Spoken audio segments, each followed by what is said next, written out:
ఈరోజు Bharatiya Janata Party it's a cadre based party. Bharatiya Janata Party is also mass based party.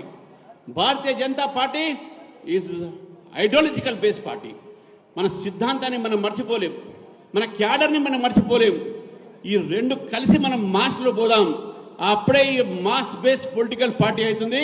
Mass base political party అయినప్పుడు తెలంగాణలో మనం భారతీయ Janata party పతాకాన్ని ఎగిరేయాలంటే, గోల్కొండ ఖిలా మీద బీజేపీ జెండా ఎగిరేయాలంటే, కాషాయ జెండా ఎగిరేయాలంటే మన కార్యకర్తలు ప్రతిరోజు కష్టపడి మన పార్టీ కోసం పనిచేయాల్సిన అవసరం ఉంది. బీజేపీ పిలుస్తుంది రా, కదలిరా.